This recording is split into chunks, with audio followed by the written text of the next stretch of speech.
Мен бұл мұрын айтып бергем, дағы айтылап берем сіздерге. Мақұл ба? Бұл Равага Тирмизиде келеткен да, Мурсал хадистеріне келеткен мейлі. Бірақ айтайын деген нәрсе айт қарағыла. Пайғамбар айтқан 5 нәрсені мұрда қадырлай біл дептір. Хамзан қабыла хамсин. Бірінші шабабака қабыла харамик. Ұнпаш керек. Біріншісі дейді. 5 нәрсе мұрда қадырлаш керек екен. Біріншісі дейді, қары електен мұрда жаштығыңды қадырла дейді. Ар біріне тоқталып тұрған болсақ, демек, біз жаштығымызды қантып қадырлашымыз керек. Десе, ақмақтан башқасын бары түшінді. Жаштық қанша жолы келеді? Жырғаш керек, Қарағыла. Жаштықты 3-ке бөлеткенбіз. Біріншісі, бұл сіз менен біздің бала чағыбыз. Бұл бала чағыбызда 10-12 жашқа чейін бізді субханалла ата-енелерimiz не қылады екен? Жашауын үйретеді екен. Тарбиялайды екен. Қимыл әрекеті менен, сөйлеген сөз менен, тапқан тамағы менен. 12-ден баштап 18-ге чейін субханалла бізді чөйре тарбиялайды екен. Қарасаң? 18-ден баштап ар жақ алып келіп тұрған болсақ, субханалла біз өзімізге отчет беріп баштайды екенбіз. Бұл азырқыша бөліп атам да. Шариат бойынша 1 жаштан 7 жашқа чейін сен падышадай болушың болады екенсің үйде. 7 жаштан 10 жашқа чейін ата-енең саған дин ақырет үйретеді екен, болса чабады екен.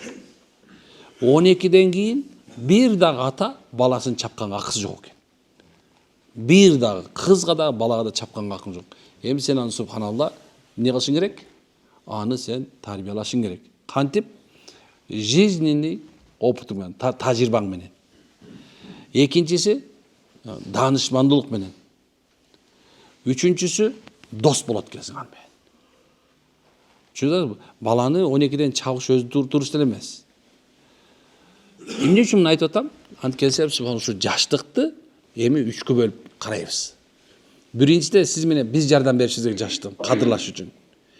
Мээси толуп турган мезгилде аны Куран жаттатышыбыз керек. Дин үйрөтүп коюш керек. Биз жардам беребиз. Ошондо Кудайым буйурса, бул каарлыкта кадыр жетет. Мен силерге бир нерсе айтып берейинби? Мага ушул мезгилде көптөгөн аксакалдар, апалар келип атканын көрүп атасыңар, Көрдүңөрбү? Бирок көпчүлүгү алжып кеткен. Көзүнө бир нерсе көрүнөт, баш айланат, сөгүнөт, нерв, стрессте. Анан биз ал эчтеке дебей эле бир дарсын өтүп чыгарыбыз. Эртең кел деп кое беребиз. Бул жерде мен бир нерсени байкайм да. Жаштайынан Куран жаттап, дин менен жашаган көп кишилер алжыбайт экен. Гарантия менен айтам, алжыбайт экен. Демек бул кичинекей сенин салымың жаш бала мына Куран жаттап атасың да, карыганда машалла алжыбайт. Дагы бир нерсеси, Куран билген аксакал карыганда убактысын эмне кылып кетишти билет экен. Эмне үчүн деп мындай деп атам? Анткени көптөгөн динсиз аксакалдар үйүнөн безип, таксабайт этип, үйүнө киргиси келбей жок деп, баласынан дүйнөгө талашып, аялын кызганып, ар кандай стресске түшүп, бир орунда отура албай, мындай жанагындай бир же шаббап эмес, же жаш бала эмес, же мындай айтканда жанагындай бир жинди эмес, мындай бир сакалын ары кырып, бери кырып, эмне кыларын билбей калат экен. Мындай көчөгө чыкканда эле сулуу торбот боло алып эле жанагындай башына тебетеги алып мынтип чыгып калбаса, үйүндө жиндип, кыпкызыл эле жинди. Чудасарбы?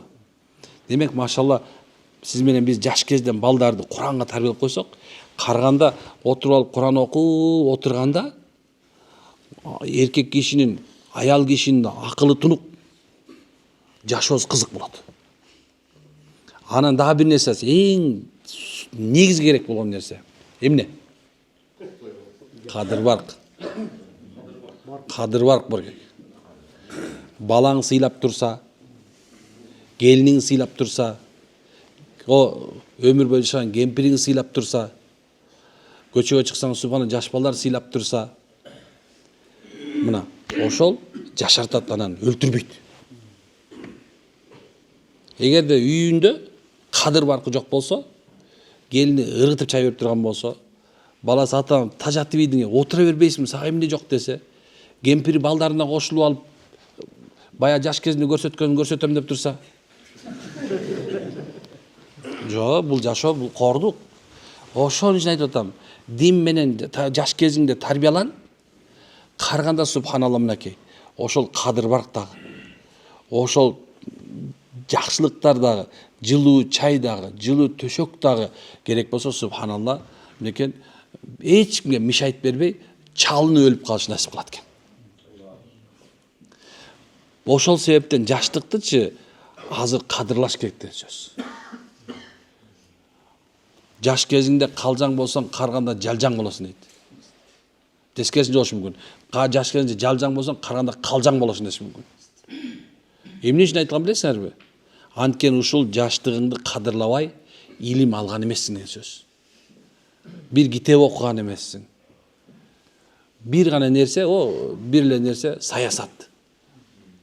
Сүйлөгөнүң саясат, бирөөнү жамандоо, ушактоо, бирөө менен азылдашуу, бул дүйнө меники деп субханалла, ошо дүйнөнүн үстүнө аркасынан чуркап жүрүү, бир эле ошол эле да.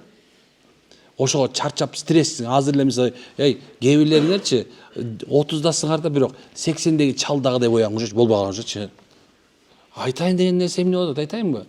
Жаштыгыңарды кадырлагыла деген сөздү айтайын деген нерсем, жаштыкты туура колдонуу илимин үйрөнөлү. Жаштыкты туура колдонуу илими кандай эми?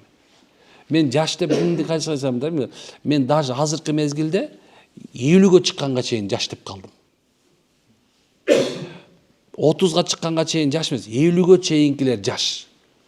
Эмне үчүн биздин коомубуз субханалла бир мүнөттүк ойлонуу менен жашап калган себебинен 50 жаштагы менен 20 жаштагы экөөнүн ойлонгону бирдей эле.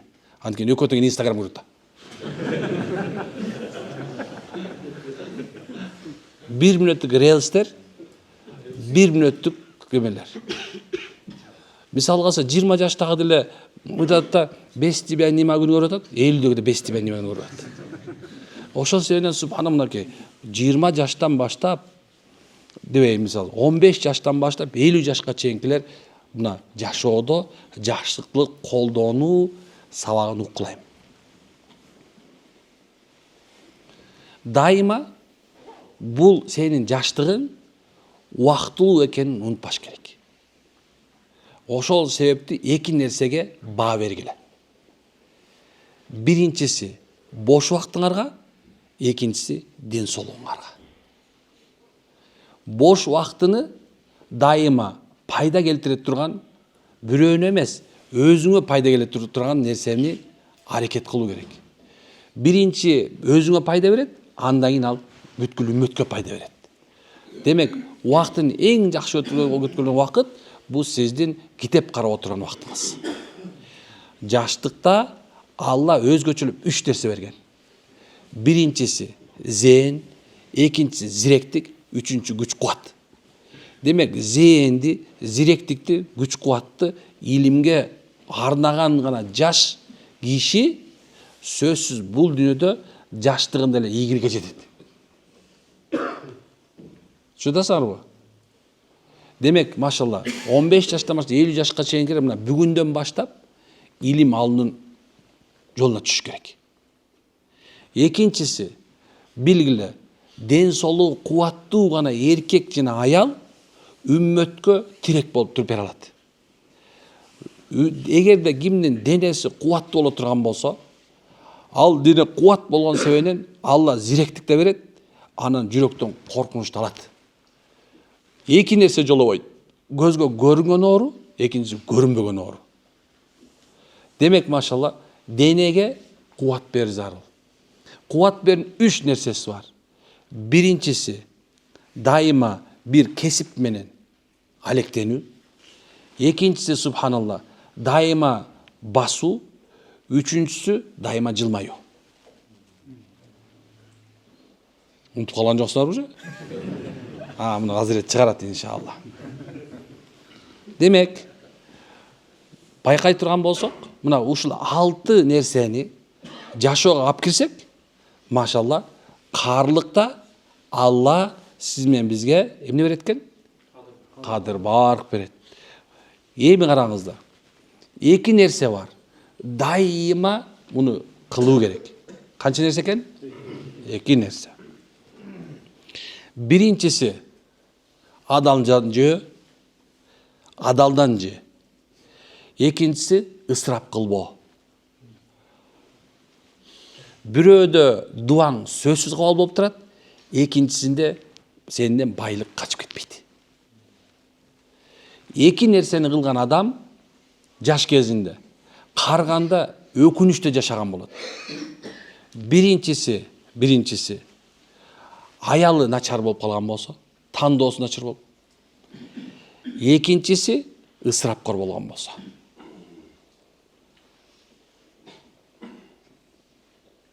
Жаман ойлонуп калмаңар. Меники туурабы же туура эмеспи? Азыр болгону сеники туурабы, сен көнүп калдың ошого.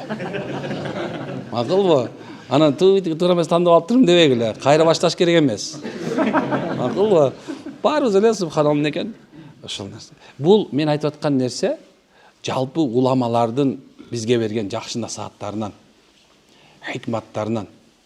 Жаштык бир келет. Бирок бир жол жакшы колдоно турган болсоң, сен өмүр бою жашооңа таасир берет деген сөз.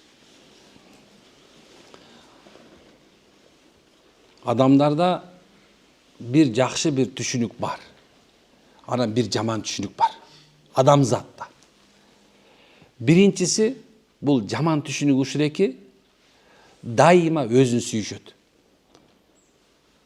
Адамдар өзүн сүйгөндө жашоосу тарып кетет. Унутпагыла. Өзүн сүйүп жашаш шарт эмес. Бирок бирөөгө өзүңдү күйгүзүш да шарт эмес. Акылмандуу болуш шарт. Экинчиси жакшы адамдын кылат, адамдын бардыгы жакшы кылган нерсеси бул боорукердик. Демек, кимде ушул 2 сапат бар болсо, бирөөндө утулат, бирөөндө утат. Боорукерлик, жөнөкөйлүк, берешендик бул жаштайыңан бар боло турган болсо, мунун үзүрү сен өлгөндөн кийин дагы бериле берет. Ошол себептен азыртадан ушул нерсени боорукерлик, жөнөкөйлүк, берешендик. Боорукердик, жөнөкөйлүк, берешендик. Боорукерлик, жөнөкөйлүк, берешендик. Акыркыңарды берип сала бергиле. Артыңарды кылчайбай туруп кете бер. Сен ар 10 кадам басканда андан 10 эсе болуп турарын унутпашыбыз керек. Эгер аркаңды кылчайып берсем, анда субханалла тияк азаяп баштайчы. Ал 1-1 болуп калышы мүмкүн. 1-2 болуп калышы мүмкүн. Кара, жөнөкөйлүк болсо, ал ушундай чоң бир касиет, ал өмүрүң ошол азыр бүгүндөн баштап 100гө чыга турган болсоң, субханалла, бул сен даражаңды көтөрүп кете берет. Ал эми боорукерлик болсо, 2 түрлүү болот. Бирөө сага зыян алып келет, бирөө сага пайдап келет. Мен зыян айтпай эле коеюн, убакыт болуп кетти. Боорукерликтин пайдасы ушуреки, сен бирөөнү боорукерлик кылсаң, сага сөзсүз боорукерлик кылынат. Түшүнүктүү болдубу? Жаш кезде пайдаланыш оңой бекен, жоор бекен? Жок, сенин колуңда. Бул жериңмен жакшылап ойлон. Жакшылап ойлон. Жаштык ушундай. Зыян тартып атпайсыңарбы? Кээ бирде боор урсаң боорго төбөт. Бирок субханалла, боорукерлик жаманда деле, жакшысында деле жакшы да. Унутпагыла. Мен муну эмне үчүн айтып атам? Анткени себеп субханалла, сиз менен биздин жашообуз азыр аябай мындай катуу, адамдардын жүрөктөрү катуу болгон. Мындай айтканда, бирөөнү татыртып атып атат, өлтүрүп атат. Бирөө ар жагында туруп алып, нормально өлдү деп атат. Подписчик жолтуш керек болот. Байкап атасыңарбы ушуну? Бул эмнени билгизет? Биздин субханалла боол жерибиздин ушунча катып кеткендигин. Боорукер адамдар ошого чыдай албай стресске түшүп атат. Мусулман калкы ошончо стресске түшүп кетти азыр. Чудасыңарбы? Шайтан да билет ошол жерибиздичи, минус жерибиздичи, ошол жерге саят да. Ошо сенен жаш кезден субханалла эки нерсеге дайыма көңүл буруп турла. Биринчиси, сөзсүз өлөрүңдү унутпа. Не экен биринчиси? Экинчиси ошого даяр бол. Ошондо жүрөгүңдө Алла коркунуч салат. Имам Газали рахимулла айтат: "Я юхал валад" дейт. Эй балдарым дейт. О мен сүйүктүү балдарым. Бул дүйнө эгерде падышаларда, пайгамбарларда, падышаларда колунда болгондо, алар түбөлүктүү жашашмак дейт. Бирок дүйнөнү титиретип аларды өттү. Унутпа. Балам, канча көтөрүлсөң көтөрүл, асманды тешип кете албайсың. Канча чөксөң чөккүн, жерге кирип кете албайсың. Балам, унутпа. Бул дүйнө опасыз болуп жаратылган. Ошол себебинен өзүңдүн бул дүйнөңдү эмес, ахиретиңди ойло деген. Демек, жаш кезден баштап ахиретти ойлой турган болсок, бул дүйнө оңоп кете берет экен иншалла. Аракет кылабызбы? Анда экинчисине өтпөй эле коюн, анан асырды алып берели иншалла. Макулсуздарбы? Эстеп калдыңыздарбы? Машалла. Жигиттер, бул мен айтып аткан нерсе жөнүнө чыгып аткан жок азыр. Силердин талабыңар менен чыгып атат азыр. Силер талап кылып атасыздар, ошол нерсе чыгып атат силердики. Мен өзүм башкача даярданып келгем азыр. Бирок субханалла, силер башкача талап чыгардыңар. Улуу исламды мындай унутпагыла. Бизге азыр Инстаграмда чыгып аткан мотивация, бул мотивация эмес бизге. Ким келсин жанагындай, унутпагыла. Ким капырлардын кимиси силерге эме кылбасын. Ким оны индустардын, индуисттердин кимиси эме кылбасын, жакшы сөз айтпасын. Ким аябай дүйнө тажрыйбасы бар психологдор айтпасын, булар бизге пайда бере албайт. Бир гана качан Алланын китеби, анан пайгамбардын сүннөтүнөн айтып аткан болсо, ошол гана бизге бул дүйнө ахиретке пайда берет, унутпагыла. Ошол себептен кээ бир убакыттарда бир нерсени бөлүшөрдүн алдында ошол жакшы боло турган болсо дагы сен өзүң алып койгон, бирок башкага жибербегин. Түшүндүңбү? Эмне үчүн? Анткени себеп субханалла, мен айткан сөзүмдү силер башкача түшүнөсүңөр. Силер башка айтсаң, ал башкача түшүнөт. Тигилер болсо андан башкача түшүнөт. Түшүнүктүбү? Азраил алейхиссалам bir günü Azrail aleyhisselamdan bir günü Allah Teala surayt eкен. Ya Azrail, sen jandарды алып атканда bir кайгырган убактың болгонбу дейт. Bir күлгөн убактың болгонбу?